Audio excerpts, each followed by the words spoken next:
शादी की सालगिरह पर पति को मिला अनोखा गिफ्ट। पत्नी ने पैसों के लिए खुद का ही कर लिया।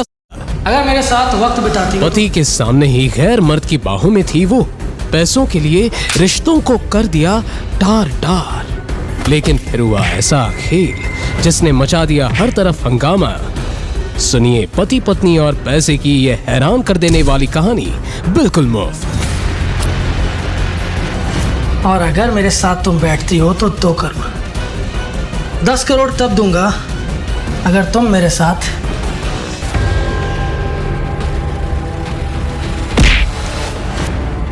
शिवाय अपनी जिस पत्नी पर भरोसा कर रहा था उसी ने सबके सामने शिवाय के गाल पर एक जोरदार थप्पड़ जड़ दिया।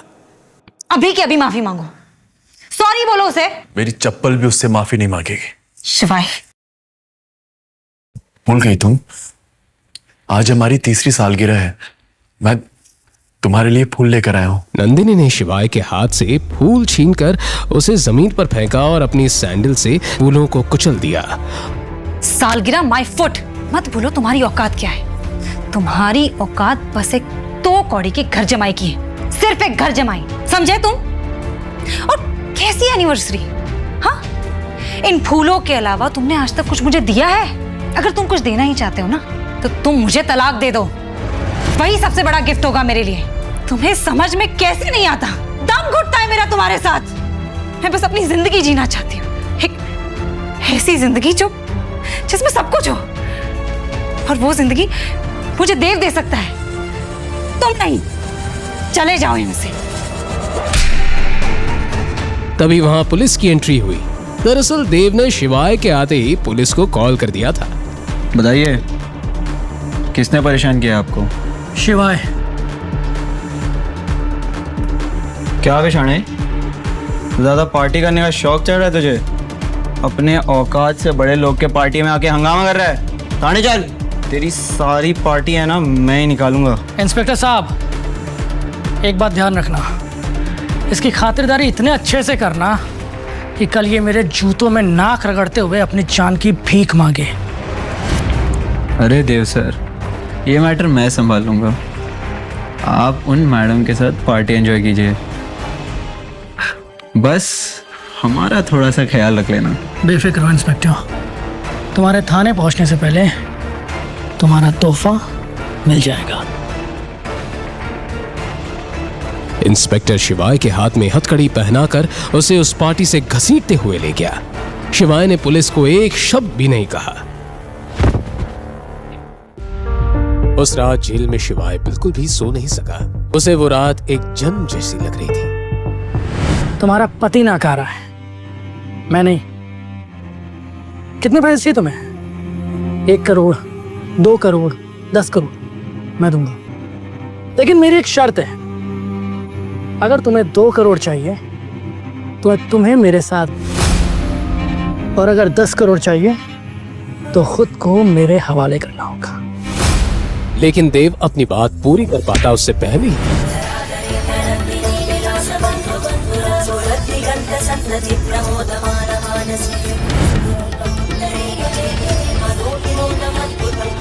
ऑल आर मैड, निकालो उसको बाहर।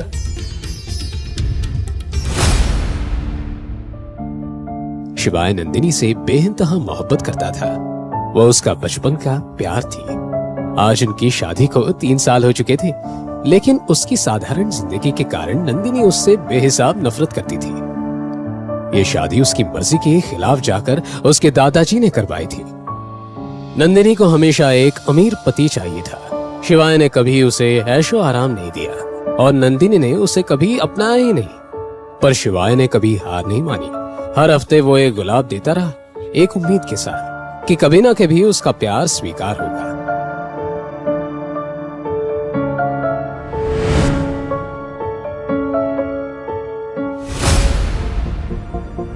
Hi Nandini. Oh, hi Riya. Wow, you are looking so pretty. Thank you. Jewellery पहनना भूल गई क्या? ओह सॉरी, तेरा पति तो तुझे चप्पल भी नहीं दिला सकता, तो ज्वेलरी तो बहुत दूर की बात है। खैर देख, मेरे पति ने कल ही मुझे 3 करोड़ का नेकलेस दिया है। सही लग रहा है ना? Very nice. Yeah.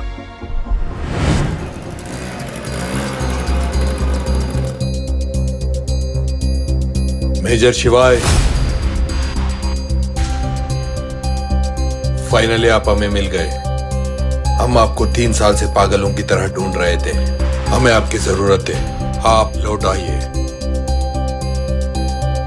ये सही वक्त नहीं है। फिलहाल मेरे लिए मेरी शादी बचाना ज्यादा जरूरी है। चले जाओ तुम।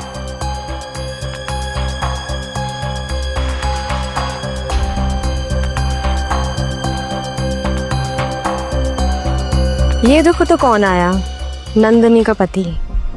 यार जो भी बोलो, इसके हैंडसम लुक्स और इंटेंस आंखों का जाल seriously too hot to handle.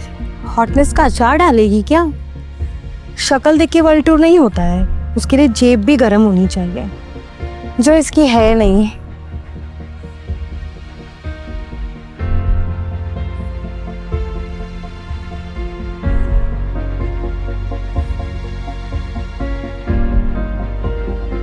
Nandini,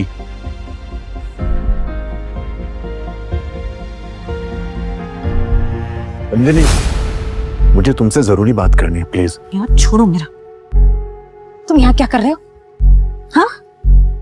Nandini, side में चल के बात करते हैं ना। मुझे तुम्हें अपने बारे में सब कुछ बताना है, प्लीज मेरे साथ और चलो। क्या बताना चाहते हो तुम? 3 साल से मैं बस तुम्हारी ही बातें सुन रही हूँ।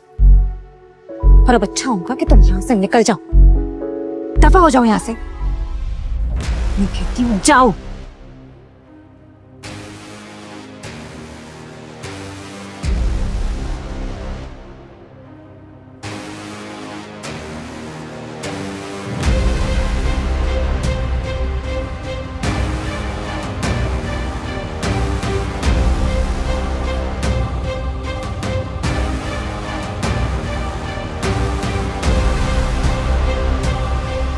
नंदिनी, नंदिनी, बस आखिरी बार मेरी बात सुनो प्लीज। मैं तुम्हें सब कुछ साफ साफ बताना चाहता हूं, मेरी बात को समझने की कोशिश करो।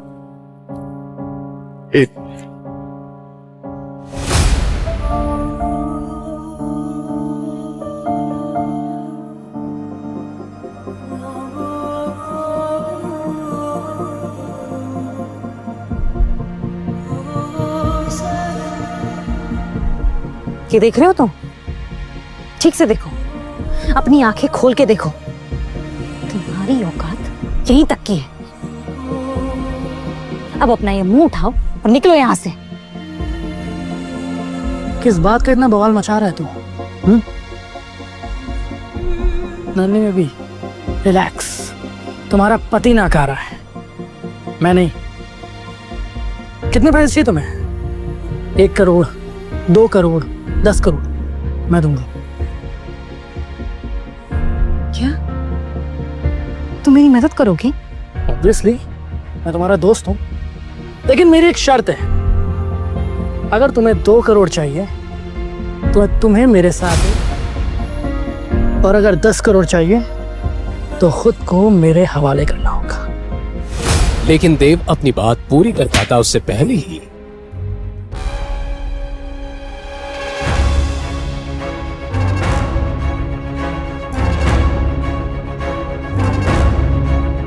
बेवकूफ आदमी, ये क्या किया तुमने? वो बेचारा मेरी मदद कर रहा था और तुम अभी के अभी माफी मांगो उससे। मेरी चप्पल भी उससे माफी नहीं मांगेगी। और तुम चलो मेरे साथ, चलो।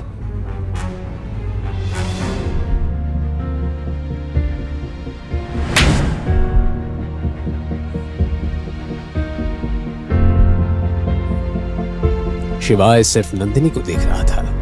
यकीन नहीं हो रहा था कि 3 साल से जिस लड़के के लिए वो जी रहा था वो इतनी लालची और एहसान फरामोश निकलेगी। ये 12 साल पुरानी नंदिनी नहीं हो सकती। इतनी मासूम और साफ दिल वाली लड़की इतनी घटिया कब बन गई? या शिवाय माहेश्वरी कौन है? मैं हूं शिवाय।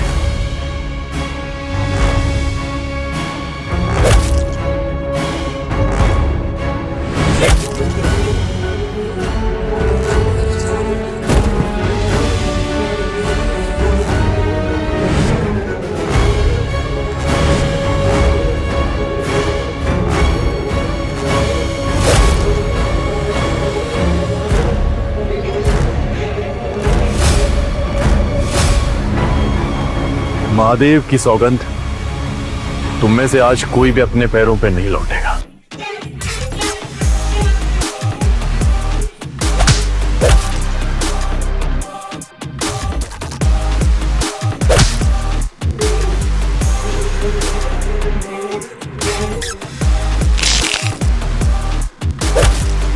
एक साथ बॉडीगार्ड्स को मारना मजाक नहीं था। सबको लगा शिवाय पागल हो गया है। 30 सेकंड के अंदर शिवाय ने सबको जमीन पर पटक दिया। थोड़ी चोट उसको भी आई, पर वो फौलाद की तरह खड़ा था। देव की बुलाई हुई पुलिस आ गई। नंदिनी कुछ कह पाती उससे पहले पुलिस शिवाय को उसके घुटनों पर ले आई। उसकी पूरी दुनिया आज उजड़ चुकी थी। उसके बचपन के प्यार ने उसका दिल, यकीन और गुरूर सब तोड़कर रख दिया था। उसके जहन में एक ही सवाल गूंज रहा था, क्या ये वही नंदिनी थी जिससे वो 12 साल से प्यार करता था? आज पहली बार नंदिनी ने शिवाय को अपने ही नजरों में गिरा दिया था। क्या यही होता है एक तरफे प्यार का अंजाम? अब किसे चुनेगा शिवाय, खुद को या अपने सालों पुराने प्यार नंदिनी को? और क्या वो इस जेल की काल कोठरी से निकल पाएगा?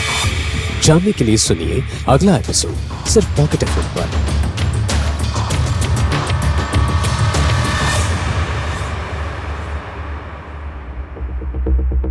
दूसरी तरफ आधी रात को नंदिनी अपने घर पहुंची और गुस्से में तमतमाते हुए रेखा के कमरे का दरवाजा जोर जोर से नॉक करने लगी। मॉम, दरवाजा खोलो। यहाँ मेरी नींद उड़ी हुई है और अब चैन की नींद कैसे सो रही है? क्या बेटा, इतनी रात को चीख क्यों रही है? और तू तो पार्टी के लिए गई थी ना, किसी से पैसों की मदद हुई क्या? मदद तो बहुत दूर की बात है। मुझे उस निकम्मे पति ने वहां सबके सामने तमाशा कर दिया और अब कोई भी मेरी मदद नहीं करना चाहता। सबके सब मुंह मोड़ के चले गए। नंदिनी ने अपनी माँ को क्लब में घटी पूरी घटना बताई। ये सब वो तेरे दादाजी बुढ़े की वजह से हुआ है। उसने ही तेरी शादी शिवाय से करवा दी जबरदस्ती। अगर उस वक्त मैं रोक लेती ना, तब ये नौबत नहीं आती। मॉम, बस बहुत हो चुका। मैं उस शिवाय के साथ एक छत के नीचे नहीं रह सकती। मुझे उससे डिवोर्स चाहिए। पर बेटा, कैसे देंगे डिवोर्स? तुझे याद है वो बुढ़े की अग्रीमेंट? उसमें साफ साफ लिखा है, अगर तूने शिवाय को डिवोर्स दिया तो बजाज फैमिली की आधी प्रॉपर्टी उसे दी जाएगी। और वो नाकारा शिवाय यही तो चाहता है कि उसकी खाली जेब भर जाए हमारे पैसों से। नहीं मॉम, यही सही मौका है। मैं जानती हूँ कि मैं क्या कर रही हूँ। आप बस मुझ पे भरोसा रखिए। ये कहकर नंदिनी के चेहरे पर एक बेहद शातिर मुस्कान आ गई। शिवाय अपने प्यार और अपने आत्मसम्मान के बीच उलझा था। उसके मन में 12 साल पहले वाला वाकया बार बार घूम रहा था। नंदिनी उसके बचपन का प्यार हो ही नहीं सकती। वो उस भयंकर काली रात में किए गए वादे को कैसे भूल गई? और यही सोचते हुए उस बचपन वाली लड़की का मासूम चेहरा, प्यारी गहरी आंखें, मीठी आवाज सब एक एक करके शिवाय के सामने आने लगा।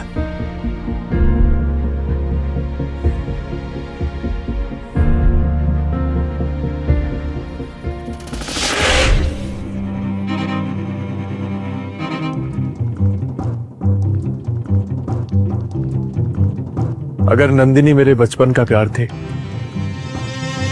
तो मैं उसे जाने कैसे दे सकता हूं? घुट घुट के तो मैं फिर भी जी सकता हूं, लेकिन नंदिनी के बिना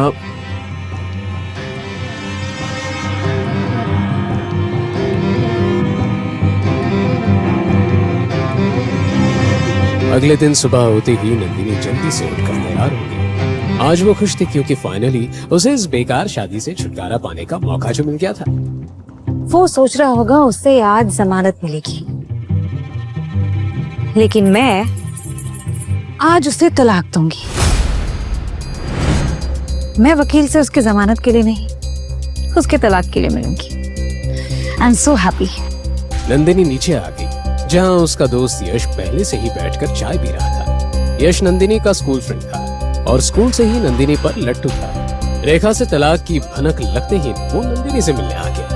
अरे यश बेटा, इतने दिनों बाद आए हो।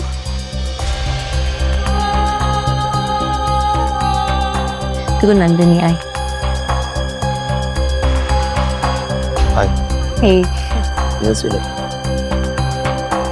और आजकल क्या कर रहे हो? इतनी महंगी गाड़ी खरीदी? जी आंटी, एक्चुअली मुझे प्रमोशन मिल चुका है। फिलहाल 5 करोड़ का पैकेज है मेरा। जी। बेटा तुम कितने जिम्मेदार और काबिल हो। और ये शिवाय हमारे परिवार के लिए कलंक है। तुम्हें एक सच बात बताऊं, आज तक नंदिनी और शिवाय एक बिस्तर पे सोए भी नहीं है। क्या बात कर रहे हो?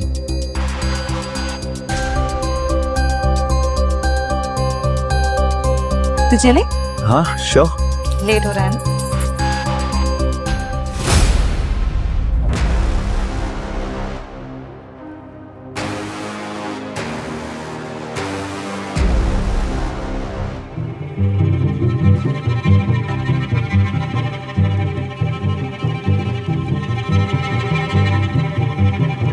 देव साहब कैसे याद किए इस मामूली इंस्पेक्टर को? इंस्पेक्टर साहब, आपसे एक छोटा सा काम था। देव ने अपनी बेइज्जती का बदला लेने के लिए पुलिस स्टेशन कॉल किया और इंस्पेक्टर को रिश्वत देकर शिवाय को 3rd डिग्री टॉर्चर देने के लिए कहा। 1 मिनट पाटिल, वो जो 3 नंबर वाले में हीरो है ना, उसके कपड़े उतार। उसकी आज गर्मी है ना, मैं निकालूंगा। हाँ देव साहब, काम हो जाएगा।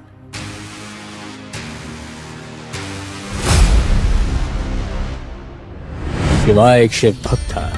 जब भी वो जीवन में किसी दो राह पर खड़ा होता तब वो महाकाल को पुकारता। आज भी जब वो कोने में अपनी आंखें बंद करके ओम नमः शिवाय का जाप कर रहा था कि तभी वो हवलदार शिवाय के पास गए। पता है महाकाल को विनाशक क्यों कहा जाता है? जब भी अधर्म अपनी सीमा पार करता है तब उनका तांडव सब कुछ नष्ट करके ही एक नई शुरुआत लाता है। अब पूरी दुनिया देखेगी शिवाय का तांडव।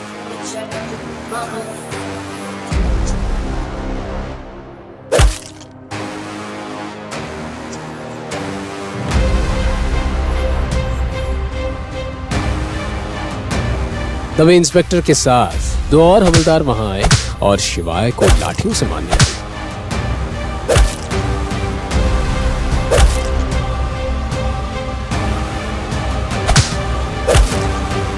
पाटिल, बांध दे इसको ऊपर। कुछ ही मिनटों में हवलदारों ने उसके हाथ पैर बांधकर उसे जेल की काल कोठरी में लटका दिया। उसका गठीला शरीर अब एक बेजान जानवर की तरह लटक रहा है।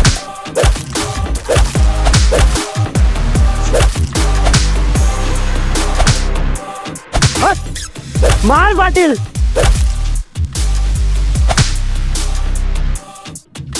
बल्ब की रोशनी में शिवाय के बदन से खून पानी की तरह बह रहा था और सामने इंस्पेक्टर अपनी बेल्ट लेकर उसे मारने के लिए तैयार था।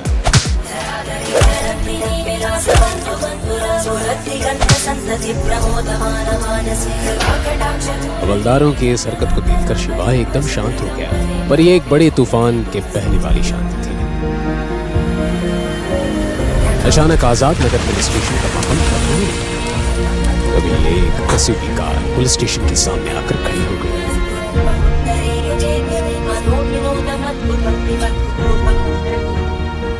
उनमें से एक ऑफिसर कैप्टन सरताज शिवाय को ऐसे देखकर चौंक गया और हड़बड़ाते हुए बोला, ये क्या किया तुम लोगों ने?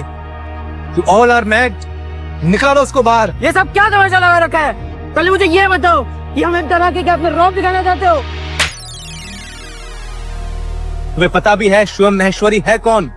आज से 3 साल पहले इस शहर को बचाने वाले मसीहा है वो। एक साथ 735 आतंकियों को मारने वाला योद्धा है वो, और इंडिया के सबसे बड़े सीक्रेट एजेंसी का चीफ है वो मेजर शिवा है। सुनो इंस्पेक्टर, ये बात अपने तक ही रखना। ये नाम सुनते ही बॉडी इंस्पेक्टर को दिन में तारे दिखने लगे। इतने बड़े अधिकारी को उसने पिछली एक रात से जेल में रखा हुआ था और उनकी ऐसी हालत का जिम्मेदार वो था। अब इंस्पेक्टर को अपनी नौकरी जाने का डर सता था। कुछ ही देर में जेल का ताला खोलकर शिवाय के हाथ पैर की रस्सी खोलकर इज्जत के साथ बाहर लाकर कुर्सी पर बैठाया गया।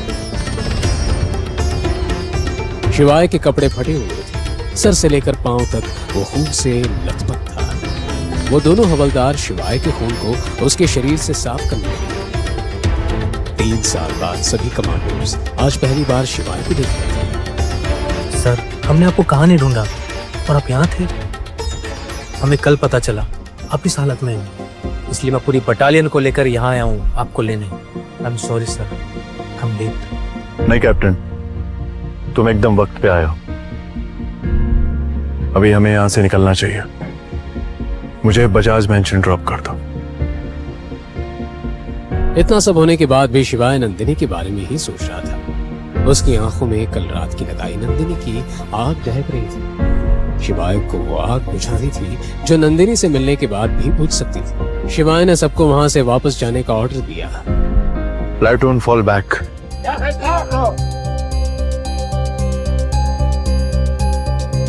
शिवाय पुलिस स्टेशन से निकला और जल्दी से गाड़ी में बैठ गया। सारे कमांडोज भी उसके पीछे भागकर गाड़ी में बैठ गए।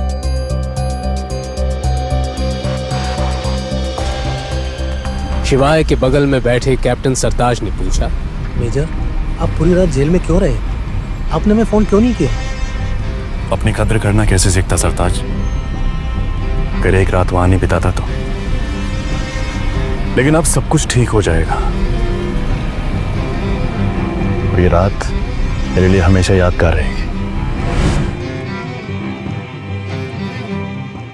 उसे नंदिनी से कोई उम्मीद नहीं थी, पर फिर भी उसके कड़वे शब्द सोचते ही उसके बदन में सिरहन दौड़ गई। मुझे आपसे कुछ इंपॉर्टेंट बात करनी है। आपको याद होगा मेजर, आज से 5 साल पहले हमने एक समझौता किया था जेएनके में गैर कानूनी मामलों को लेकर, लेकिन अब मिशन पूरा नहीं कर पा रहे हैं। वहाँ के गैर कानूनी संगठनों ने समझौता तोड़ दिया है। वो हम पर कभी भी हमला कर सकते हैं। हमें आपकी जरूरत है मेजर, अब आपको वापस आना होगा। मैं वो 3 साल पहले वाली दुनिया छोड़ चुका हूं Sartaj. Now I am a common man.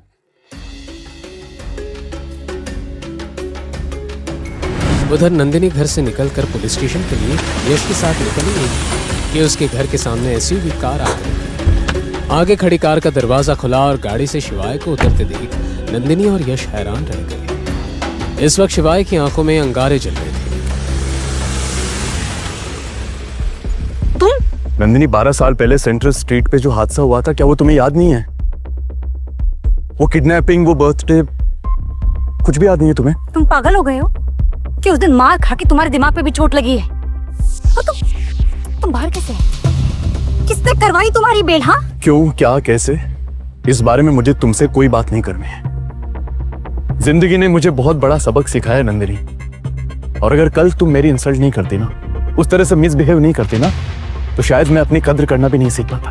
तुम्हारा दिमाग खराब हो गया है? आज जो ये तुम्हारी हालत है ना, वो सिर्फ और सिर्फ तुम्हारी वजह से है, मेरी वजह से नहीं। मैं तो तुम पर एहसान करने वाली थी, तुम्हें जेल से छुड़ा करो तुम वो की।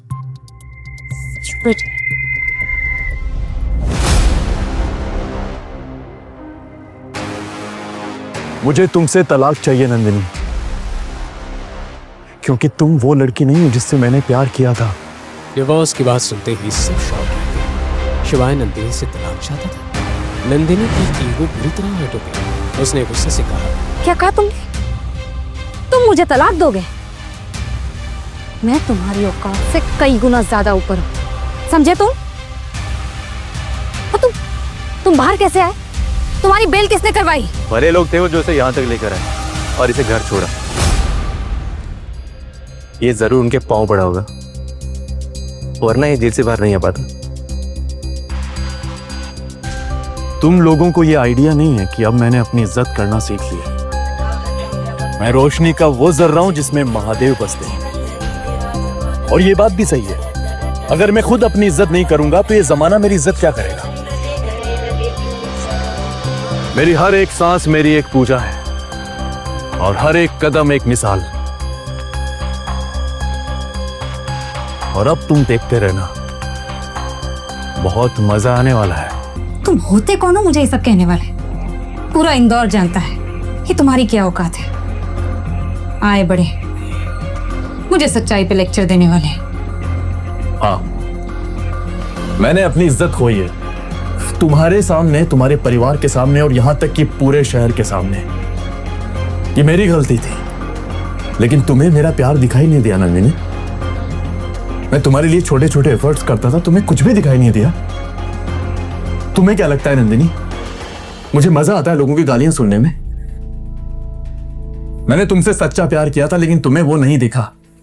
तुम्हें सिर्फ वो दिखा जो तुम्हारी माँ ने तुम्हें दिखाया, जो इस शहर ने तुम्हें दिखाया। तुम मेरे प्यार को कभी समझ ही नहीं पाई नंदिनी, कभी नहीं। लेकिन महाकाल की सौगंध, अब मैं खुद की नजरों में और जलील नहीं होना चाहता। शिवाय पिछले एक दिन में इतना कुछ झेल चुका था कि उसके अंदर आत्मा का दर्द उसके शरीर के दर्द से ज्यादा था। पर वो जलील लोग उसकी इस हालत के बारे में कुछ भी नहीं सोच रहे थे। मुझे तुम्हारा प्यार कभी चाहिए ही नहीं था। पहले दिन से मैं तुमसे नफरत करती थी। पता नहीं दादाजी को क्या नजर आ गया तुमने, तो तुमसे जबरदस्ती शादी करवा दी। और क्या कहा तुमने? छोटे छोटे एफर्ट्स क्या थे? लास्ट गिफ्ट तुमने मुझे एक नकली पर्ल का नेकलेस दिया था। नकली था वो, सुन रहे हो? मुझे बस तुमसे छुटकारा चाहिए। छुटकारा जरूर मिलेगा नंदिनी, क्योंकि अब तुम्हें ये इंसान जो मिल गया है, शिवाय ने यश की तरफ इशारा करते हुए नंदिनी से कहा, जो तुम्हें वो सब कुछ देगा जो मैं कभी नहीं दे पाया। तुझसे ज्यादा खुश रखूंगा इसे। और यू नो व्हाट, मेरा स्टैंडर्ड बहुत हाई है। मैं तुम जैसों के मुंह ही नहीं लगता। अगले फिर नंदिनी का बर्थडे है, देखना मैं नंदिनी की इतनी बड़ी सरप्राइज पार्टी ऑर्गेनाइज करने वाला हूं ना कि सब देखते रह जाए। तभी तीखी नोकझोंक के बीच रेखा भी वहां आ गई और नंदिनी के हाथ पकड़कर उसे अंदर ले गई। भिखारियों के मुंह नहीं लगते नंदिनी, चलो।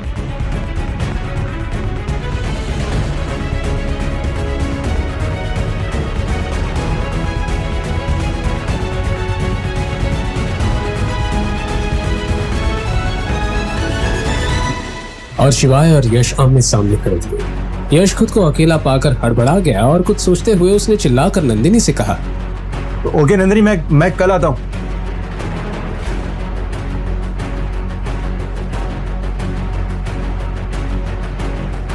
कल डिवोर्स के लिए रेडी रहना, और हाँ, अपनी बात से मुकर मत जाना।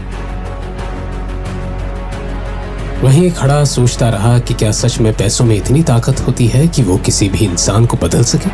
क्या आज के समय में किसी को प्यार की कदरें नहीं रही?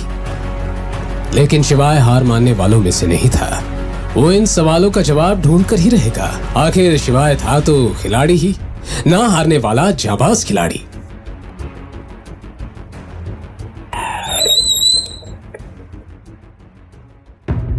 शिवाय ने अपने स्कूटर को एक खाली गली में रोका।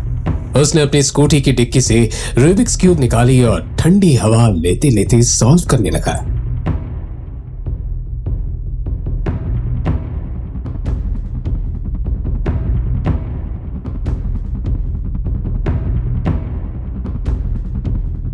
तभी उसकी आंखों में एक चमक आ गई। उसे रास्ता मिल चुका था। अपनी जेब से फोन निकालकर वो किसी को फोन करने लगा। उसने इंदौर के सियागंज में एक 52 मंजिला बिल्डिंग में कॉल लगाया था। वो दुनिया की सबसे बड़ी कंपनीज में से एक थी, जिसका नाम था Indus group. Hello, Dinesh ji से बात हो सकती है? जी हाँ, बोल रहा हूँ। शिवाय माहेश्वरी। हफ्ते हुए एक 50 साल के आदमी ने ये कहा। शिवाय का नाम सुनकर उसके पैरों तले जमीन खिसक गई थी। उसके सर पर पसीना चमक रहा था। दिनेश जी, आपसे एक काम था। बिल्कुल सर। लेकिन सर, इतने साल आप कहाँ थे? शिवाय की आवाज में बदलाव आ चुका था। रौबदार आवाज में उसने कहा, दिनेश जी, मुझे आपकी मदद की जरूरत है। क्या आप मुझे बता सकते हैं कि 12 साल पहले इंदौर में सेंट्रल स्ट्रीट पे जो हादसा हुआ था, किडनैपिंग वाला, उसमें शामिल वो लड़की बजाज फैमिली की नंदिनी बजाज थी या कोई और लड़की थी? सर, 12 साल पहले का इंसिडेंट का पता लगाना तो थोड़ा मुश्किल होगा, लेकिन क्या मैं जान सकता हूँ आप नंदिनी बजाज को कैसे जानते हैं? मैं नंदिनी बजाज को कल डिवोर्स देने वाला हूँ, और सबको बता देना कि मैं वापस लौट आया हूँ। ये सुनकर दिनेश हक्का बक्का रह गया। दिनेश ने एक लंबी सांस ली। शिवाय से बात करके उसकी खुशी दोगुनी हो गई। उसने जल्दी से अपना फोन उठाया और अपने सेक्रेटरी से कहा, सुनो, कंपनी के सारे डायरेक्टर्स को बोल दो हम एक बोर्ड मीटिंग रखने जा रहे हैं और सबसे कह देना कि हमारे बॉस लौट आए हैं। शिवाय ने सॉल्व किया हुआ रूबिक्स क्यूब देखा। उसके चेहरे पर एक साफ मुस्कान थी। नंदिनी, मैं तुम्हें बहुत प्यार करता था, तुम्हें रानी बना के रखता मैं अगर तुम मेरी बात सुन लेती तो। लेकिन महाकाल की कसम, तुम्हें अंदाजा भी नहीं है कि तुमने क्या खोया है।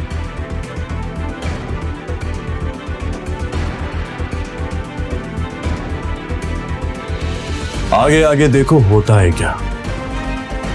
खेल तो अब शुरू हुआ है।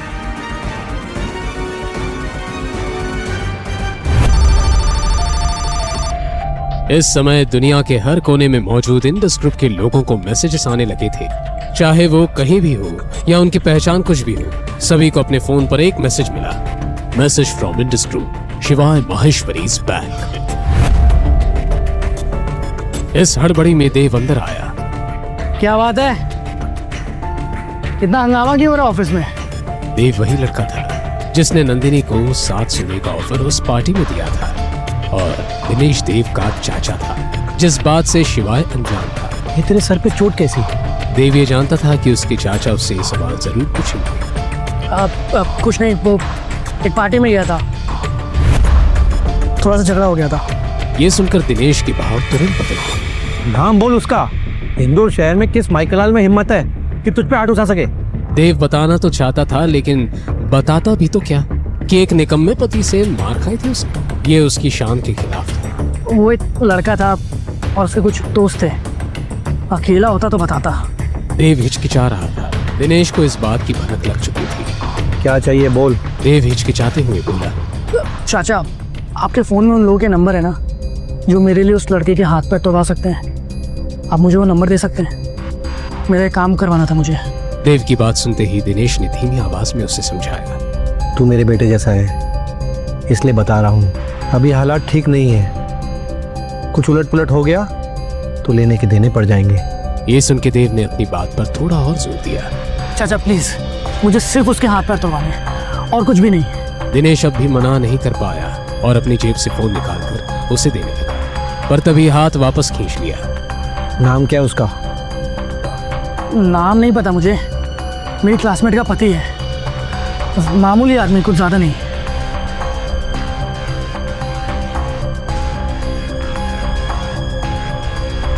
एक बात और, अगर कुछ कांड हुआ ना तो मुझसे बुरा कोई नहीं होगा। फिर याद रखना, ये चाचा नहीं होगा तेरा। देव ने ये बात समझाने का नाटक किया और तुरंत वहां से निकल गया। टांग किसे तोड़वानी है? मुझे तो उसकी लाश चाहिए। इसी सोच के साथ देव ने दिनेश के फोन से कॉल किया।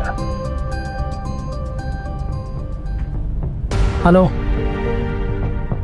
एक आदमी की सुपारी देनी है, सीधा लाश चाहिए, बदले में 20 लाख रुपए दूंगा। देव ने फोन कट किया। पुलिस से तो बच गया, अब हेडशॉट से कैसे बची? उसको क्या मालूम था कि वो किससे भिड़ रहा था। अपने कर्मों से अनजान देव मुस्कुराता हुआ वहां से निकल गया। वहीं दूर ग्वालियर राजमहल से एक गाड़ी इंदौर के लिए निकल चुकी थी। राजगुरु को उनके बॉडीगार्ड ने कहा, सर कल के सफर का इंतजाम हो चुका है, हम सुबह 9 बजे इंदौर पहुंच जाएंगे। आज राजगुरु की आंखों में आंसू थे। बॉडीगार्ड ने आंसू देखकर राजगुरु से पूछा, क्या हुआ सर, कुछ बात है क्या? आपकी आंखों में आंसू? जब से शिवाय को देखा तब से खुशी के ये आंसू थम नहीं रहे हैं। इतने सालों से इंतजार था इस पल का, 3 साल हो गए उसे देखे बिना, और अब कल उसे देखना नसीब होगा। जय महाकाल, जय महाकाल की जय।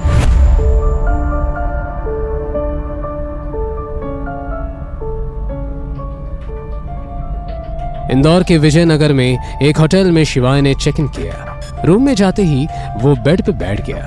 इस वक्त शिवाय के मन में काफी सवाल थे। कहीं नंदिनी वही लड़की तो नहीं? अगर नंदिनी वही लड़की हुई तो तो कैसे अपना पाऊंगा मैं उसे? मेरी इज्जत का क्या होगा? सही कर रहा हूं या गलत, कुछ समझ में नहीं आ रहा मुझे।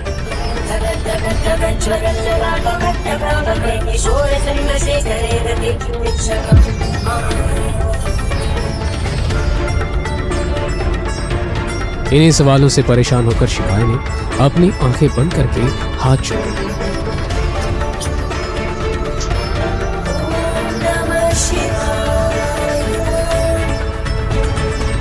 ओम नमः शिवाय। ओम नमः शिवाय। ओम नमः शिवाय। ओम नमः शिवाय।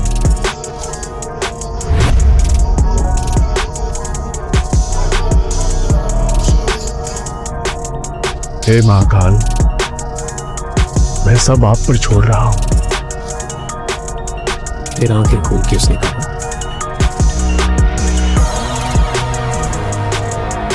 कल कोर्ट में मिलते हैं नंदिनी बजाज। अगली सुबह नंदिनी और यश फैमिली कोर्ट जाने के लिए रेडी हो चुके थे, लेकिन शिवाय का कहीं अता पता नहीं था। रेखा भी उसी को ढूंढ ढूंढ कर परेशान थी। पता नहीं कहाँ गया है निकम्मा शिवाय। ऐसे तुम्हें डिवोर्स का लालच देकर ना जाने किस बिल में छुपाई चूहा। छोड़ो ना मॉम, यहाँ नहीं तो वहाँ आ जाएगा। और वैसे भी आज तो कैसे भी करके मैं उसे डिवोर्स देकर ही रहूंगी। So you don't worry. चल रही? यस।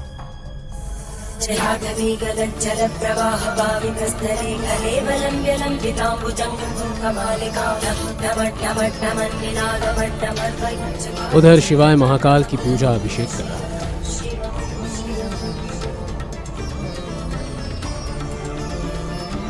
पूजा के बाद उसने जमीन को छूकर साष्टांग प्रणाम किया और मंदिर से बाहर निकल गया। आज उसके चेहरे पर ऐसा तेज था जो उसने जिंदगी में कभी महसूस नहीं किया था। जिन लोगों ने अभी तक उसे धुतकारा था, अब वो उन सब लोगों को बता देना चाहता था कि असली शिवाय कौन था। इधर दूसरी तरफ बजाज फैमिली के सभी लोग और यश फैमिली कोर्ट पहुंच चुके थे और शिवाय का इंतजार करें। नंदिनी अपने वकील से बात करने चली गई थी। रेखा और यश दोनों अकेले ही रह गए थे। बेटा जी मेरे बेटे को खुश रख पाओगे ना? जी बिल्कुल, खुद से ही हो सब। और वैसे भी मेरी कंपनी बहुत बड़ी बिजनेस डील करने वाली है, वो भी इंडस ग्रुप के साथ। तो आपको टेंशन लेने की कोई ज़रूरत नहीं है। एक बार वो डील फाइनल होगी, उसके बाद आपकी बेटी करोड़ों में मिलेगी। वाह, इंडस ग्रुप, वो तो बहुत बड़ी कंपनी है। बेटा सच बोल, मुझे भी बहुत शौक था खेत कूद करने का, लेकिन मेरी उम्र की वजह से मैं करोड़ों का बोझ नहीं उठा पाती। बस लाखों से ही खुश हो जाऊंगी। क्यों नहीं, इधर आपकी बेटी मेरी हुई और उधर सब कुछ आपका। इतना सुनकर रेखा को तसल्ली हुई कि उसे फ्यूचर की चिंता करने की कोई जरूरत नहीं। दूसरी ओर शिवाय अपने वादे के मुताबिक कोर्ट पहुंचा और नंदिनी को उसके वकील के साथ देखा। उसे देखकर शिवाय के मन में एक अजीब सी उलझन मच गई। नंदिनी, आज आखिरी बार तुमसे पूछ रहा हूं, 12 साल पहले जो कुछ भी हुआ था, क्या तुम्हें सच में याद नहीं है? 12 साल तुम्हारी घिसी पिटी बातें सुनते सुनते ना मेरे कान पक गए। तो अपनी बकवास बंद करो और डिवोर्स पेपर्स पे साइन करो। नंदिनी ने शिवाय को ऑर्डर दिया और उसके सामने पेपर्स रख दिए, मानो उसे इस दिन का बरसों से इंतजार रहा हो। Don't do it, do it. Nandini, इस फटीचे को डिवोर्स देकर तुम बहुत अच्छा करोगे। बजाज फैमिली के टुकड़ों पर पड़ने वाले अब तेरा क्या हुआ?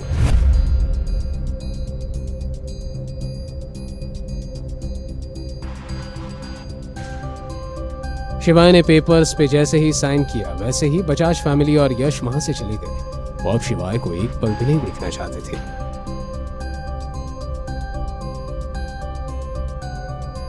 शिवाय कोर्ट के बाहर निकला ही था कि एक लग्जरी कार कोर्ट के सामने आकर रुक गई।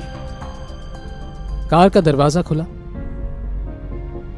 सर पर शाही पगड़ी बांधे गाड़ी से उतरे शिवाय को सामने देख के वो खुशी से फूले ना समाये। शिवाय राजगुरु को देख खुश हुआ। शिवाय ने उनके पैर छुए।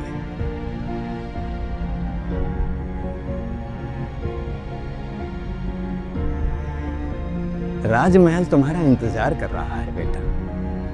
एक राजा के बिना महल अधूरा है। अब ये बूढ़े कंधे जिम्मेदारियों का बोझ नहीं उठा सकते बेटा। चलो।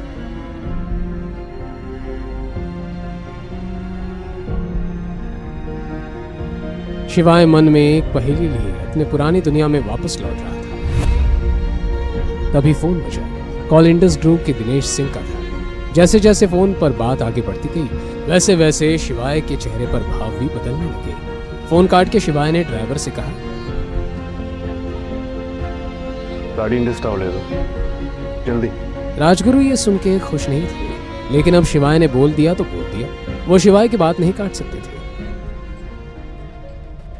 वहीं पिछली शाम शहर के बीचों बीच एक सीक्रेट क्लब के बेसमेंट में, जहां सभी तरह के लीगल काम होते थे, एक शानदार मीटिंग रखी गई जिसमें हत्यारे, शार्प शूटर्स और अंडरवर्ल्ड में नए भर्ती हुए लोग एक बड़े से हॉल में मौजूद थे। आज से चाहे ईस्ट का मार्केट हो या वेस्ट स्ट्रीट, हम सभी को एक नाम याद रखना होगा, मेजर शिवा।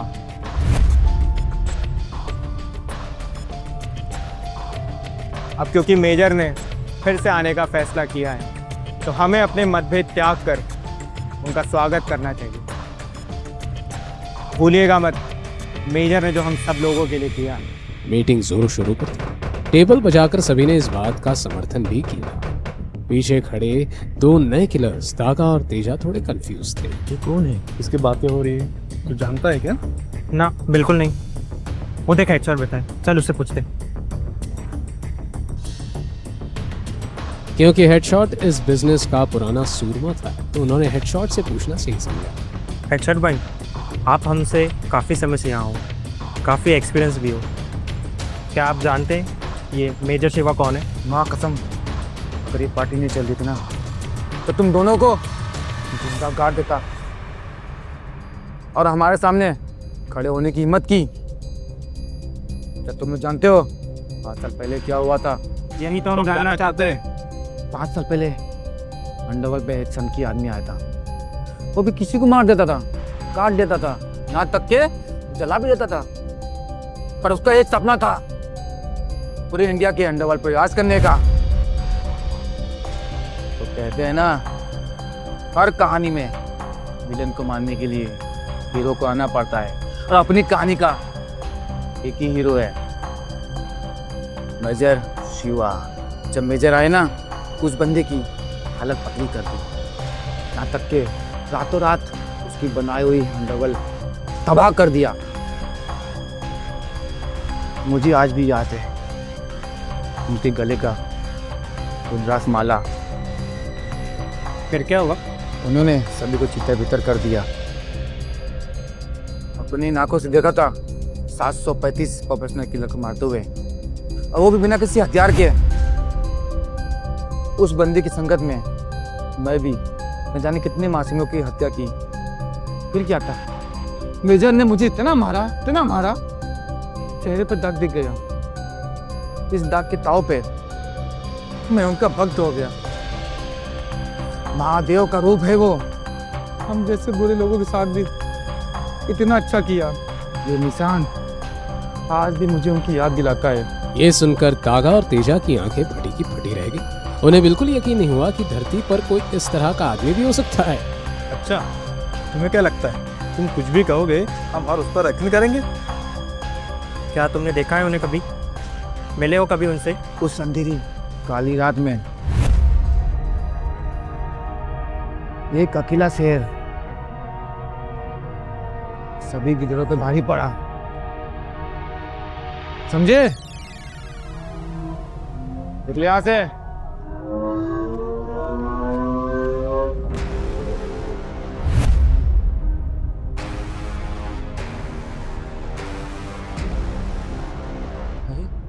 मालिक,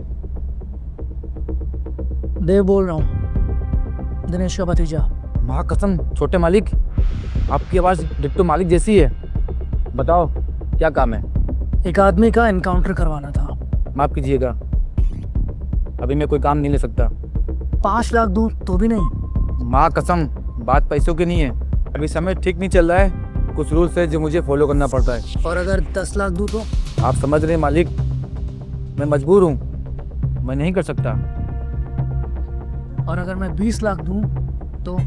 अरे मालिक, 20 लाख में तो मैं खुद को गोली मार लूँ। आप उसका फोटो भेज दो। उसका नाम क्या है? शिवाय नाम है उसका, बजाज फैमिली का दामाद। फोटो भेजता हूँ उसकी। ओके। मीटिंग रूम की शांति दिनेश ने तोड़ी। उसने उस लड़की की सारी जानकारी शिवाय को बतानी शुरू की। सर, आपके कहने पर हमने 12 साल पुराने मामले की दोबारा जांच की है और इन्वेस्टिगेशन के दौरान पता चला है कि 35 साल पहले नंदिनी के पापा केशव बजाज वंदना नाम की किसी लड़की से प्यार करते थे। वंदना गरीब थी, इसलिए केशव के पिता रघुबीर बजाज ने उनकी शादी ज़बरदस्ती रेखा नाम की किसी लड़की से करवा दी। केशव शादी की बात भी वंदना से मिलते रहे। इस फैमिली ने ये बात को आज तक सीक्रेट रखा है। ये देखिए उन दोनों लड़कियों की बर्थ सर्टिफिकेट्स और ये वो दूसरी बेटी की फोटो। दिनेश एक एक करके सारे सबूत शिवाय को दिखा रहा था। अंधविश्वास और अंधा प्यार कितना खतरनाक होता है, आज ये बात शिवाय समझ चुका था। नंदिनी के दादाजी पर किए गए अंधविश्वास ने ही शिवाय से उसका सब कुछ छीन लिया था। उन्होंने ही सफाई से शिवाय को कन्विंस कर लिया था कि 12 साल पहले वो जिससे मिला था वो नंदिनी ही थी। वहीं दूसरी तरफ नंदिनी काफी परेशान थी, क्योंकि जब वो कोर्ट से लौट रही थी तो उसके सामने से लग्जरी कार्स निकली थी। उसे पूरा यकीन था कि उसने उन गाड़ियों में शिवाय को देखा था। माँ, मुझे ना 100% कॉन्फिडेंस है, उस ब्लैक एसयूवी में शिवाय ही था। बेटा तू क्या फालतू बात कर रही है? वो फटीचर शिवाय की क्या औकात जो इतनी महंगी गाड़ियों में घूमे? नहीं माँ, लेकिन वो ही था। तू बस यश पे ध्यान दे। उसकी कंपनी का कॉन्ट्रैक्ट अगर इंडस ग्रुप के साथ हो गया तो बस हम उसके पैसों से ऐश करें। नंदिनी को भी रेखा की बात सही लगी। उसने अपना मूड ठीक किया। शिवाय ने फोटो देखते ही चौंक कर उसे कसकर पकड़ लिया, मानो बरसों से भटकती उसकी रूह को अचानक ठिकाना मिल गया हो। उसकी आंखें तस्वीर पर जमी थी, दिल बेकाबू धड़क रहा था। ये वही लड़की थी जिसे उसने कभी अपना सब कुछ मान लिया था। ये तो वही लड़की है जो मेरे साथ थी। कहीं बजाज परिवार की नाजायज बेटी तो नहीं? और इन दोनों बहनें की शक्लें एक जैसी क्यों हैं? जी सर, ये वही नाजायज बेटी अवंतिका है। इसे जन्म देते ही वंदना जी की डेथ हो गई थी और नंदिनी के साथ आपकी शादी से पहले ही इनके दादाजी ने अवंतिका को हॉस्टल भेज दिया ताकि वो आपके सामने ना आ सके। अवंतिका को 12 साल पहले आप चाइल्ड ट्रैफिकिंग के दौरान ही मिले थे। 12 साल! बस ये सुनते ही शिवाय का अतीत उसकी आंखों के सामने आ गया।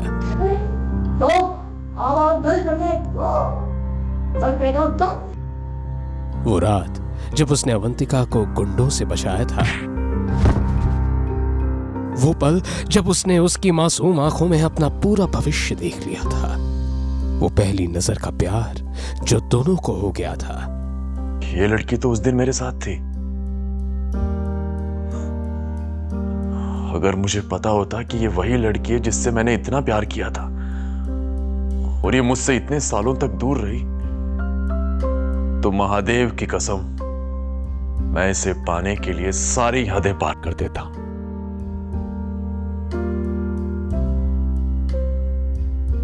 मैंने उससे वादा किया था कि जब वो 20 साल की हो जाएगी तो मैं उससे शादी करूंगा। जब तुम 20 साल की हो जाओगी मैं तुमसे जरूर मिलने आऊंगा और तुमसे जरूर शादी करूंगा। और मैं अपना वादा नहीं निभा सका। आज तुम्हारी वजह से मेरी जिंदगी बच गई। अब मैं भी महादेव से रोज प्रार्थना करूंगी कि तुम जल्द से जल्द मुझे लेने आओ। अपने ख्यालों से बाहर निकलकर शिवाय ने खुद को संभालते हुए दिनेश से पूछा, अभी अवंतिका कहाँ है?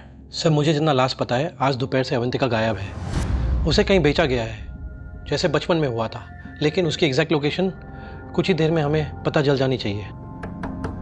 कौन है? सर, आपने मिस्टर यश जटावत को कॉन्ट्रैक्ट साइन करने के लिए बुलाया था। वो बाहर आपका वेट कर रहे हैं। Tell him to wait. Hello, कुछ पता चला अवंतिका जी का? शिवाय के लिए सिर्फ अवंतिका मायने रखती थी। ऐसा लग रहा था मानो ये सब उसके खिलाफ कोई सोची समझी साजिश थी जो बजाज परिवार ने मिलकर रची थी। उसका दिल घबरा रहा था कहीं अवंतिका के साथ कुछ गलत ना हो जाए, लेकिन बदले में जो जवाब मिला। क्या हुआ? क्या हुआ अवंतिका को? सर, बड़ी गड़बड़ हो गई है। रेखा ने अवंतिका को थंडर नाइट क्लब में 2 करोड़ रुपए के लिए विकी नाम के किसी आदमी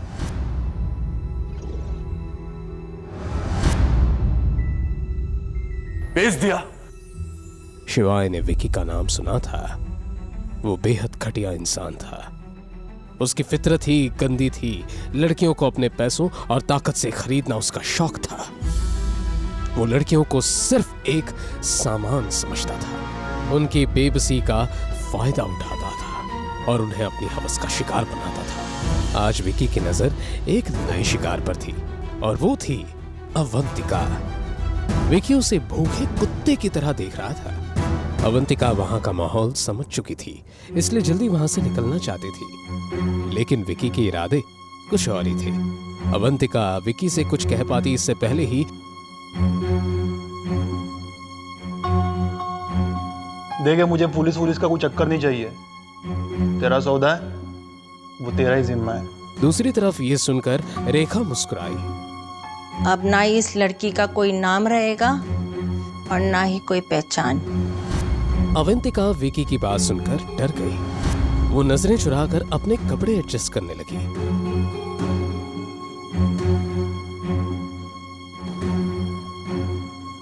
अवंतिका इतनी दूर क्यों बैठी हो? मेरे बगल में आके बैठ जा, डील साइन करनी है। ये सुनते ही अवंतिका के बदन में सिहरन दौड़ गई। विकी के इरादे अब उसे पूरी तरह समझ आ चुके थे। अवंतिका आज फिर से एक बड़ी मुसीबत में फंस गई थी। अचानक उसके दिमाग में बचपन की सारी यादें उमड़ पड़ी। कैसे रेखा उसे मारती थी और घर का सारा काम करवाती थी। वो पढ़ाई में नंदिनी से बेहतर थी, इसलिए रेखा ने उसे ग्रेजुएशन भी नहीं पूरा करने दिया। अवंतिका नंदिनी से ज्यादा खूबसूरत थी, इसलिए नंदिनी भी उससे जलती थी और आए दिन कुछ ना कुछ नुकसान करके उसका इल्जाम अवंतिका पर डाल देती थी। अवंतिका ने हर दिन जिल्लत और तकलीफ के साथ जिया था, सिर्फ इस उम्मीद में कि एक दिन वो 12 साल पहले वाला लड़का आएगा और उसे अपने साथ ले जाएगा। मुझे अभी के अभी थंडर नाइट क्लब जाना है। जल्दी से गाड़ी निकालो, फास्ट। और सुनो, आज हमारे बीच में जो भी बात हुई ना, इसके बारे में किसी को पता नहीं लगना चाहिए। मैं नहीं चाहता अवंतिका को मिलने से पहले मेरी सच्चाई सबको पता लगे। अवंतिका को विकी को बेच दिया है, ये सुनते ही शिवाय की आंखों में ज्वालामुखी धड़क उठा। उसकी गुस्से से लाल आंखें मानो अब पूरी दुनिया जला देंगी। तुम यहाँ क्या कर रहे हो? ओ, गार्ड की जॉब के लिए आए होंगे ना?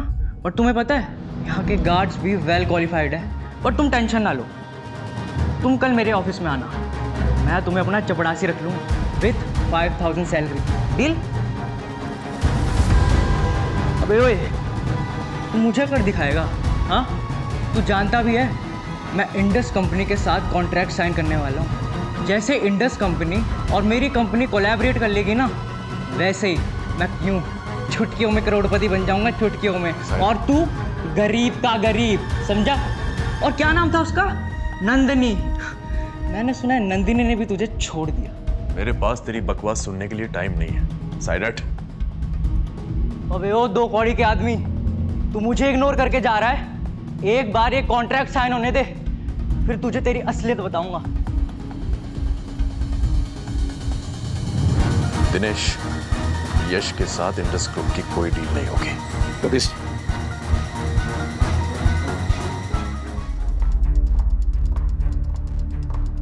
मिस्टर यश। क्या दिनेश जी फ्री हो गए? मैं उनके साथ अब कॉन्ट्रैक्ट साइन कर सकता हूँ? दिनेश जी का ऑर्डर है कि वो आपके साथ में कॉन्ट्रैक्ट कैंसिल कर रहे हैं। क्या? ये क्या बकवास कर रहे हो आप? ये सब के बारे में तो मेरी उनसे पहली बात हो चुकी है।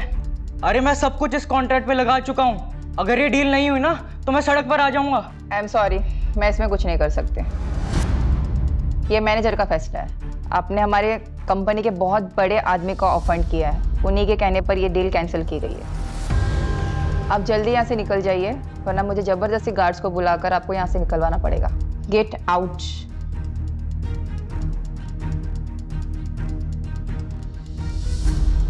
कौन हो सकता है?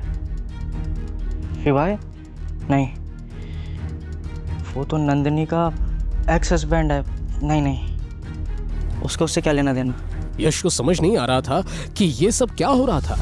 उसने इन 2 दिनों में किसी बड़े आदमी को ऑफेंड नहीं किया था, सिर्फ शिवाय को छोड़कर। यश अपने दिमाग पर बहुत जोर डाल रहा था, लेकिन उसे कुछ समझ नहीं आ रहा था। वहीं दूसरी तरफ शिवाय ऑफिस बिल्डिंग के पार्किंग लॉट में आ गया। उसने कार स्टार्ट की और फुल स्पीड में वहां से निकल गया। उसे पता था 1 सेकंड की देरी भी अवंतिका की जिंदगी तबाह कर सकती है। Hello mister Dev, don't worry, आज इस आदमी को हम ठिकाने लगा के रहेंगे। चलो अच्छी बात है तुमने ये बात कही, अब कम से कम मैं तसल्ली से सो पाऊंगा। ठीक है। वहीं दूसरी तरफ देव भी अपनी बेइज्जती का बदला लेने के लिए तैयार था। अब क्या होगा? क्या शिवाय अवंतिका को बचा पाएगा? क्या होगा जब शिवाय को पता चलेगा कि देव ने उसे मारने के लिए हेडशॉट को भेजा है और वो दिनेश का भतीजा भी है? यश की डील कैंसिल होने की खबर सुनकर रेखा और नंदिनी का क्या होगा? क्या यश को कभी पता चलेगा कि शिवाय कौन है? क्या शिवाय वक्त पर अवंतिका को विकी के चुंगल से बचा पाएगा?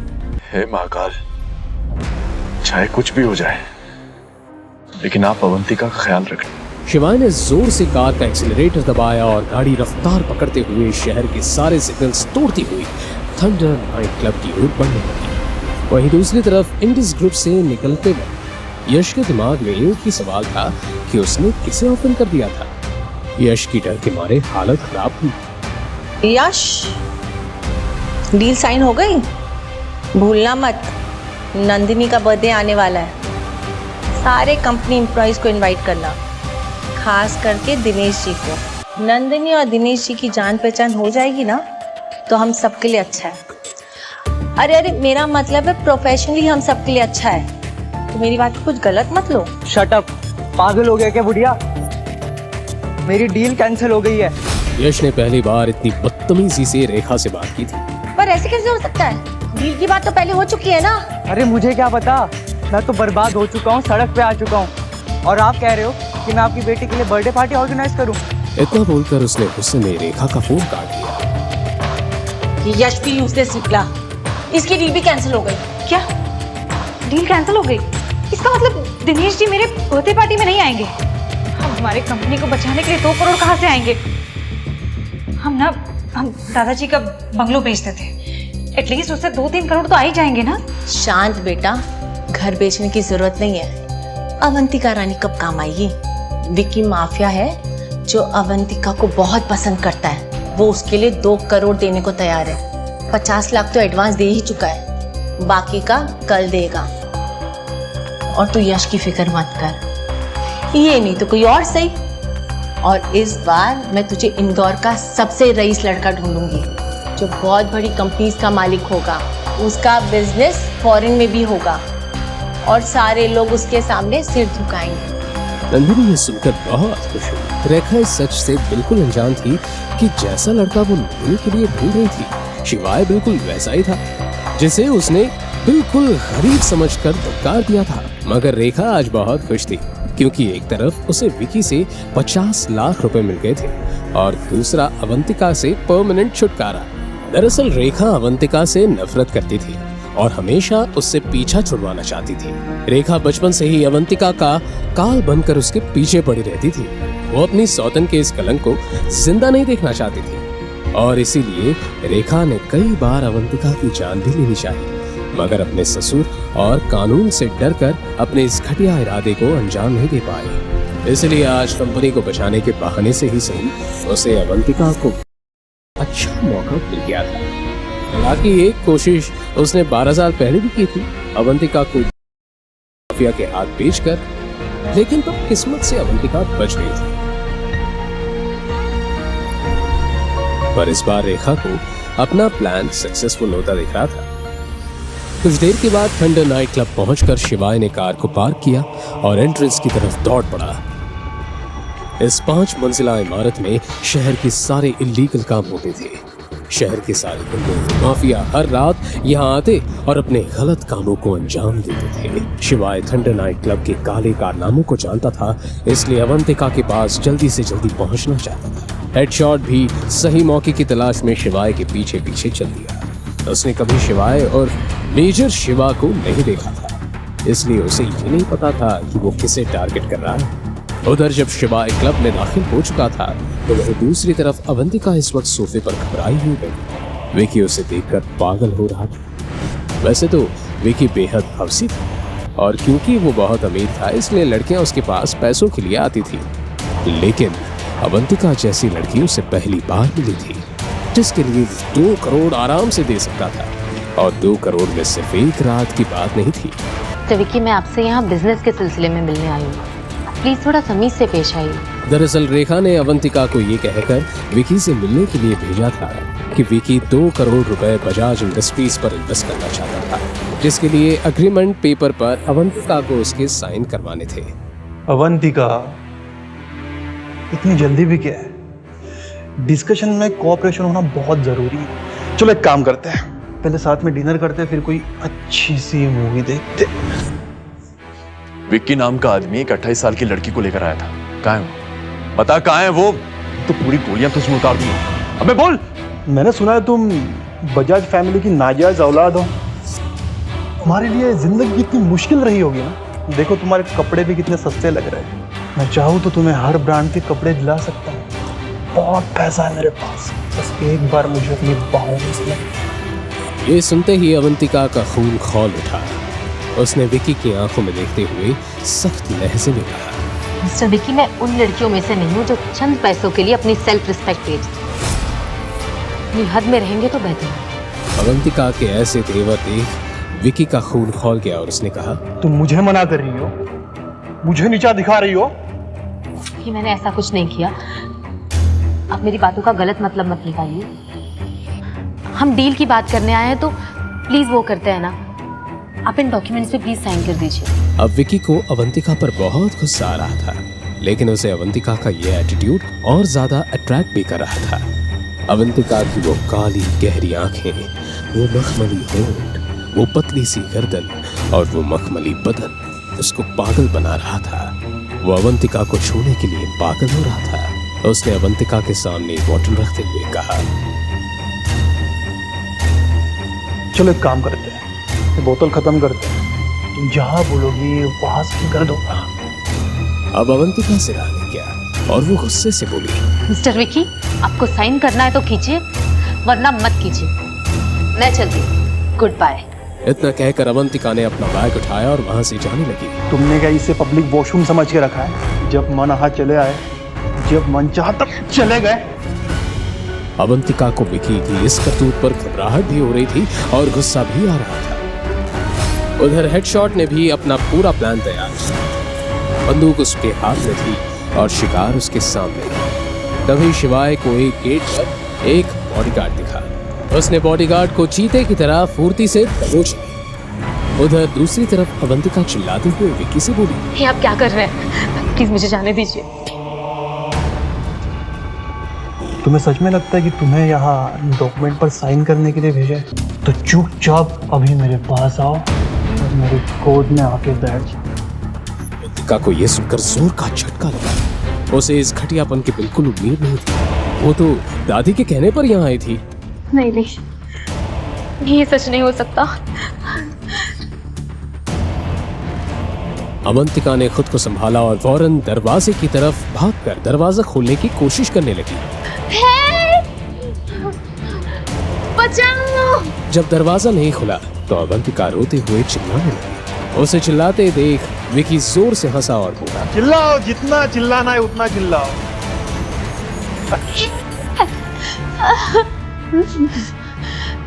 दरवाजा खोलो। इतनी जल्दी भी क्या है?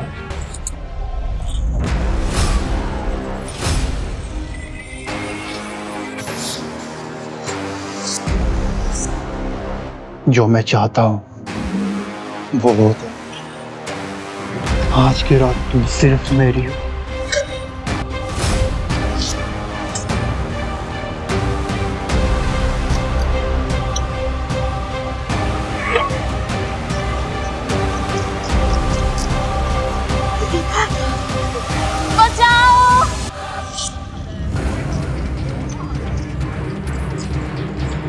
अवंतिका पीछे हटने लगी, लेकिन तभी दरवाजा खुला और 2 बॉडीगार्ड्स अंदर आ गए। इसकी जिद तोड़ो ताकि इसको समझ में आए जो चीज मेरी है मेरी ही रहेगी।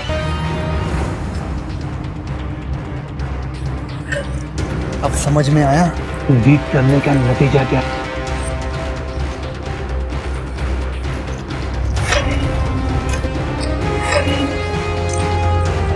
ओए शाणे किधर? अंदर जाना है मुझे। चल चल। वो कांप रही थी। उसने आखिरी बार 12 साल पहले वाले लड़के को और उसकी शादी करने के वादे को याद किया। महादेव की सौगंध, अगर तूने मुझे रोका ना तो। अबे नहीं जानते तो क्या कर लेगा शाणे? इधर शिवाय धीरे धीरे सारे बॉडीगार्ड्स का सामना करते हुए नाइट क्लब की भूल भुलैया में आगे बढ़ रहा था और देव के कहने पर हेडशॉट भी शिवाय का पीछा कर उसे मारने का मौका ढूंढ रहा था। क्या विकी अपने मकसद में आज कामयाब हो पाएगा? अब अवंतिका की जिंदगी क्या मोड़ लेगी? क्या शिवाय सही समय पर आकर अवंतिका को बचा पाएगा या वो हेडशॉट की गोली खाकर शिकार हो जाएगा?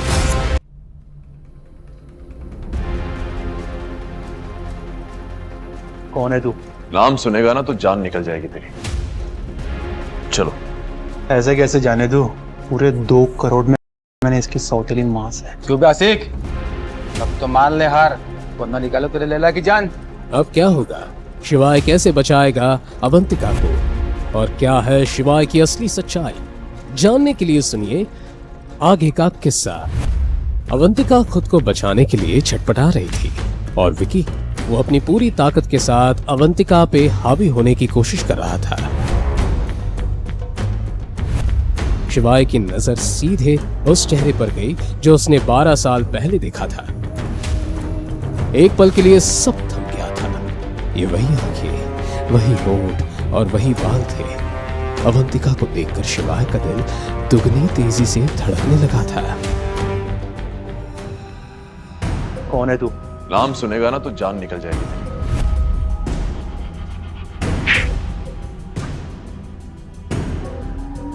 ठीक हो तुम?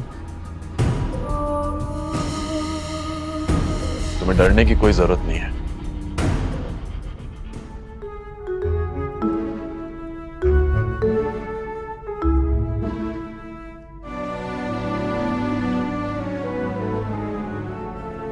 ऐसे कैसे जाएगी? आखिरी बार कह रहा हूं तुझे, मेरे रास्ते से हट जा, नहीं तो जिंदा नहीं बचेगा। कौन है बे तू? हाँ, मेरे क्लब में आके मुझसे ही पंगा ले रहा है। मैं वो हूं जिसका चेहरा आज के बाद तू कभी भूल नहीं पाएगा। चलो। ऐसे कैसे जाने दो? पूरे 2 करोड़ में की सौतेली मां से। मर्द का बच्चा है ना, तो रोक के दिखा। शिवाय जिस तरह से विकी को मार रहा था उसे देखकर अवंतिका घबरा गई। उसे मालूम था कि विकी की पहुंच कहां तक थी। तुम जाओ यहाँ से, ये बहुत खतरनाक आदमी है। तुम चिंता क्यों करती हो? भोलेनाथ हमारे साथ है। इधर शिवाय भी उसे इधर उधर ढूंढने लगा। महादेव की कसम, आज मैं उसे जिंदा नहीं छोड़। शायद तुम समझ क्यों नहीं रहे, हम दोनों को मार डालेगा। मेरे साथ जो भी हो रहा है वो मेरी किस्मत है। तुम मेरी बदनसीबी के चक्कर में अपनी जान क्यों देना चाह रहे हो? लेकिन शिवाय को इन बातों से कोई असर नहीं हो रहा था। तुम्हें लगता है अगर ये तुम्हारी बदनसीबी है तो फिर ये समझ लो कि खुद महादेव ने मुझे यहाँ तुम्हारा नसीब बदलने भेजा है। शिवाय की ये बात सुनकर अवंतिका हक्की बक्की रह गई थी। एक पल के लिए उसके मन में ये सवाल उठा कि कहीं ये वही लड़का तो नहीं जिसे 12 साल पहले उसने शादी का प्रॉमिस किया था। विकी के एक फोन से नाइट क्लब में बॉडीगार्ड्स की भीड़ जमा हो गई थी। क्या करेंगे? मैंने कहा था निकल जाओ यहाँ से। आओ मेरे साथ। घबराहट के मारे अवंतिका का शरीर कांप रहा था। लेकिन शिवाय के चेहरे पर कोई शिकन नहीं थी। तुम यहीं रुको, बस 5 मिनट।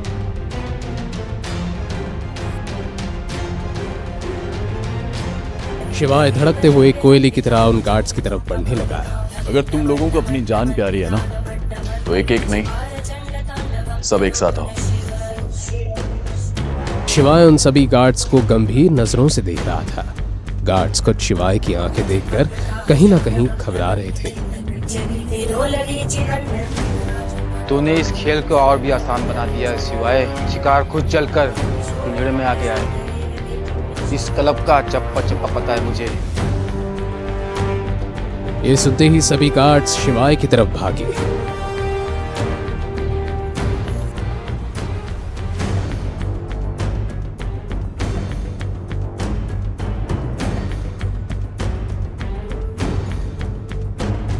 अवंतिका शिवाय का ये रूप देखकर घबरा गई।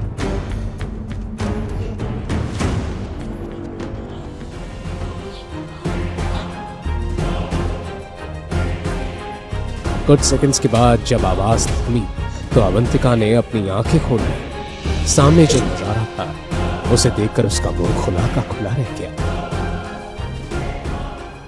बस इतना ही दम है तुम लोगों में, हाँ?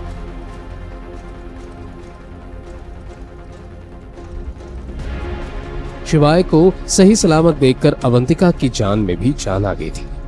बोला था ना मैंने, बस 5 मिनट।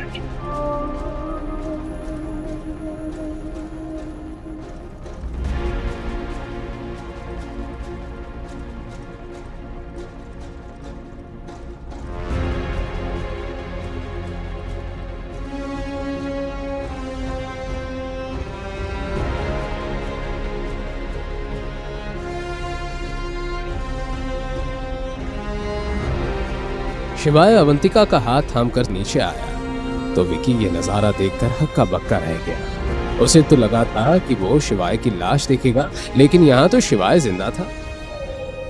शिवाय, शिवाय तुम जाओ यहाँ से। मैं नहीं चाहती मेरी वजह से तुम्हें नुकसान पहुंचे। तुम चिंता मत करो, खुद महादेव हमारे साथ है।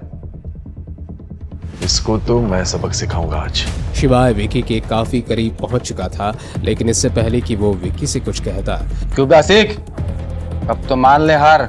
शिवाय ने भी पीछे मुड़कर देखा तो उसकी आंखें फटी फटी रह गई। वरना निकालो तेरे लैला की जान। शिवाय खुद अवंतिका को गन पॉइंट पर देखकर घबरा गया था। इस सिचुएशन से निपटने के लिए उसका शांत रहना जरूरी था। ए, जो बात करनी मुझसे कर, छोड़ दे उसे। बात क्या करनी है? मैं तो यहाँ काम निपटाने आया था। वैसे भी तेरे नान को सुपारी मिली थी। शिवाय को समझ नहीं आ रहा था कि उसकी मरने की सुपारी कौन दे सकता था। उधर हेडशॉट भी बंदूक लोड करते हुए बोला, किंतु हाथ नहीं आ रहा था, इसीलिए दीदी को पकड़ना पड़ा। क्या हो गया? निकल गया दम? बेटा तुझे सच बता रहा हूँ, अगर मेजर नहीं आए होते ना तो आज तेरी जान निकाल लेता। मेजर? मेरी औकात तेरे मेजर से बहुत ऊपर की है। मेजर? शिवाय की ये बात हेडशॉट को पसंद नहीं आई। असल में हेडशॉट जिस मेजर के बारे में बात कर रहा था वो कोई और नहीं बल्कि शिवाय ही था। हंसता है हमारे बॉस पे, हमारे मेजर का मजाक उड़ा रहा है। इसे अभी मत मारना। मैं चाहता हूँ कि मेरे पैरों पे गिरे और नाक रगड़ कर माफी मांग। मैं और तेरे पैरों पे? सुना तूने? जल्दी से पैरों पे लपक ले, वरना नहीं मांगता माफी। क्या कर लेगा बोल? माफी तो तेरे बाप को ही मांगनी पड़ी। ये देखकर अवंतिका भी घबरा गई, लेकिन अब शिवाय के चेहरे पर कोई डर नहीं था। 3 तक गिनूंगा, अगर मुझे विक्की के पैरों पे नहीं दिखा तो इसका चैप्टर क्लोज। महाकाल बचा लो मुझे। मैं गिनता हूं, 1 2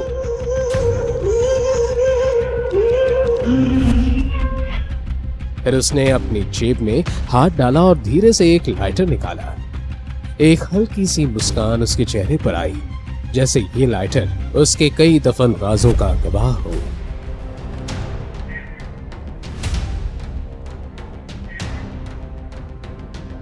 अवंतिका ने जब आंखें खोलकर देखा तो उसे पता चला कि हेडशॉट के हाथ कांप रहे थे। सिर्फ हाथ ही नहीं बल्कि उसका पूरा शरीर कांपने लगा था, सिर से पसीना टपकने लगा था, सांसें लंबी हो चुकी थी। 3। देखते ही देखते हेडशॉट घुटनों के बल जमीन पर गिर चुका था। उसकी हालत अधमरे इंसान की तरह लगने लगी थी। क्या शिवाय की असलियत सबके सामने आ जाएगी? क्या अवंतिका को पता चलेगा कि शिवाय उसका 12 साल पुराना प्यार था? क्यों डर गया था हेडशॉट शिवाय का मूनलाइटर देखकर, और आखिर क्यों वो शिवाय के सामने गिड़गिड़ा रहा था? बोला था ना 5 मिनट।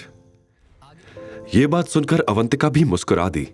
कुछ सेकंड्स के बाद जब शिवाय अवंतिका का हाथ थामकर सीढ़ियों से नीचे आया तो विकी ये नजारा देखकर हक्का बक्का रह गया। उससे तो लगा था कि वो शिवाय की लाश देखेगा, लेकिन यहां तो शिवाय जिंदा था। ये देखकर विकी का गुस्सा और भी बढ़ गया, लेकिन वो कर भी क्या सकता था। शिवाय ने गुस्से भरी नजरों से विकी को देखा और धीरे धीरे उसकी तरफ बढ़ने लगा। जैसे जैसे शिवाय उसके पास आ रहा था, विकी का गला सूखता जा रहा था।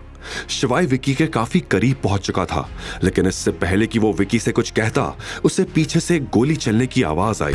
शिवाय ने भी पीछे मुड़कर देखा तो उसकी आंख फटी की फटी रह गई। किसी ने अवंतिका के सर पर गन लगा रखी थी।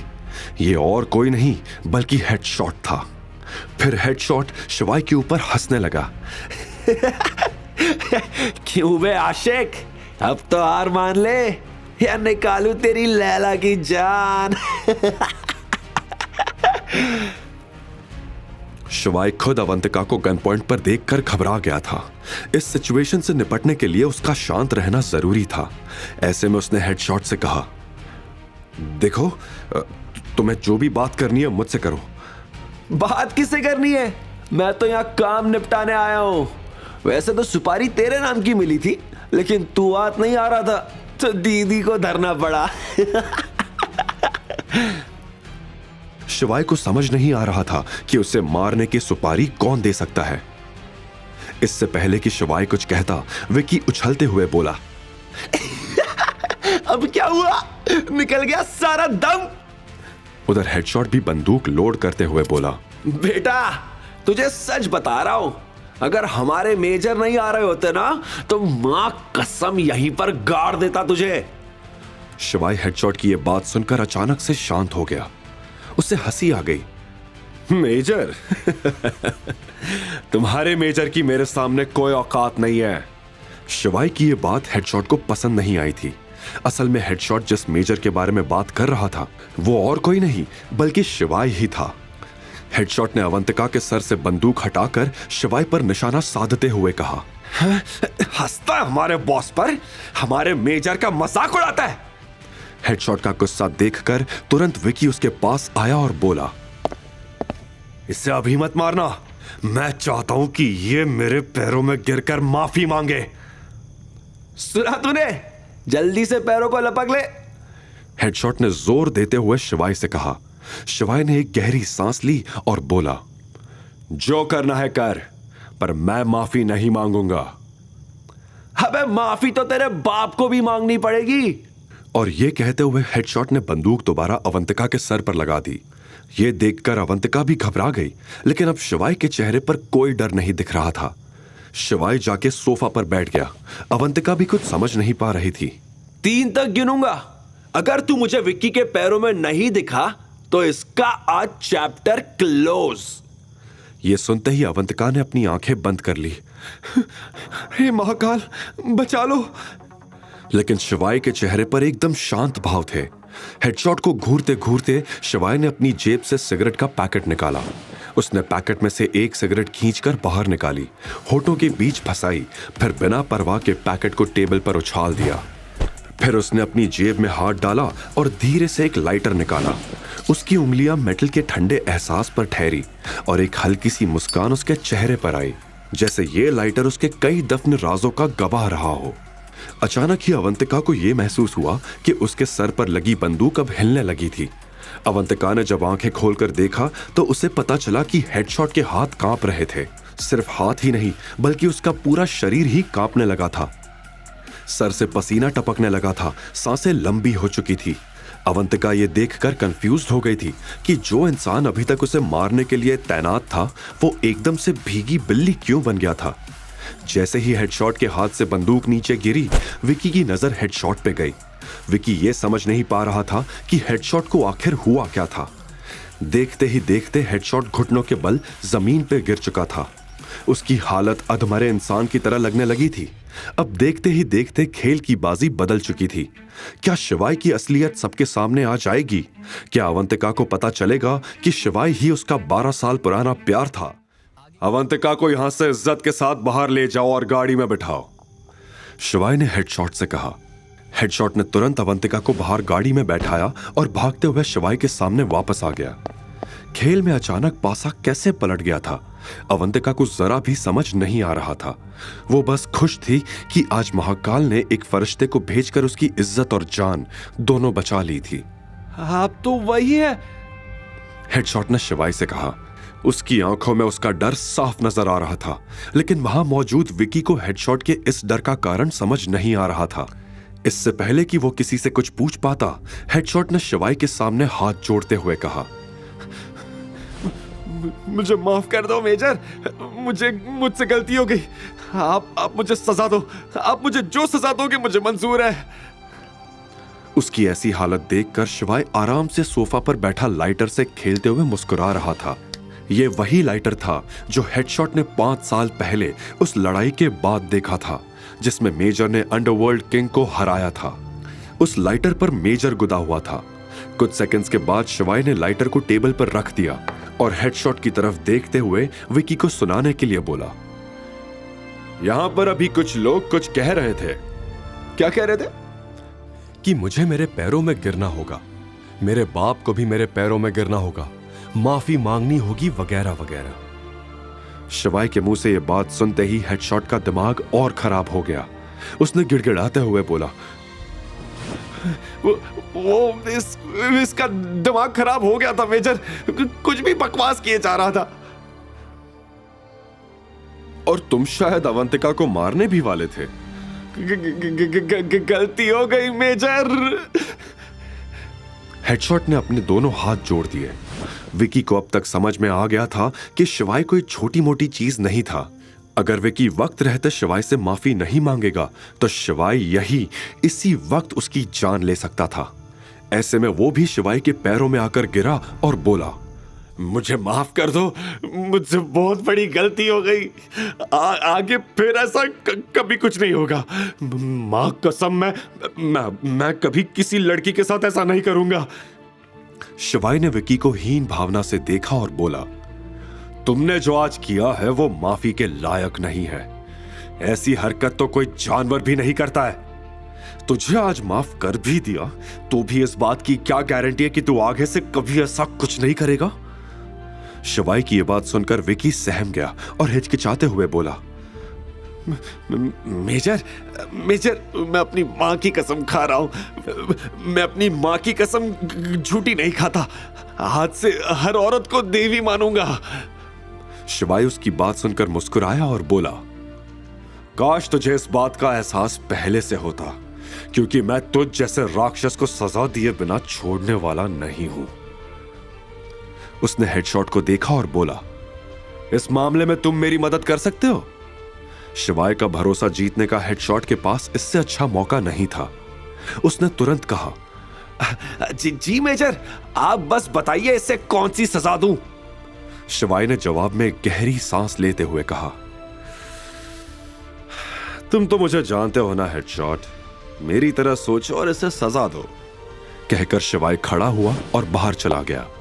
हेडशॉट ने विकी के ही कुछ गार्ड्स को बुलाया और बोला, इसे खड़ा करो, जल्दी जाओ। गार्ड्स तुरंत विकी की तरफ बढ़ने लगे। यह सुन के विकी और भी घबरा गया और उसने कहा, नहीं, आप मेरे साथ ऐसा नहीं कर सकते। साले, ज्यादा बोल रहा है। अगर तू लड़कियों के साथ ऐसा वैसा कर सकता है तो हम भी तेरे साथ ऐसा कर सकते हैं। हेडशॉट ने चिल्लाते हुए कहा। इधर नाइट क्लब के बाहर अवंतिका पहले से ही शिवाय की गाड़ी में बैठी थी। शिवाय ने भी कार में बैठने के लिए दरवाजा खोला ही था कि तभी नाइट क्लब के अंदर से विकी के चिल्लाने की आवाज आई।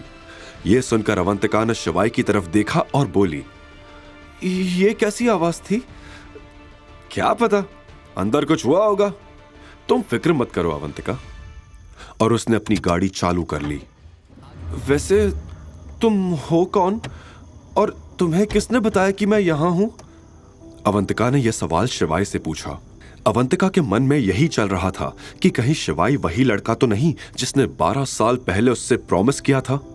इससे पहले कि शिवाय अवंतिका की इस बात का जवाब दे पाता, अवंतिका का फोन बज उठा। यह रेखा का फोन था।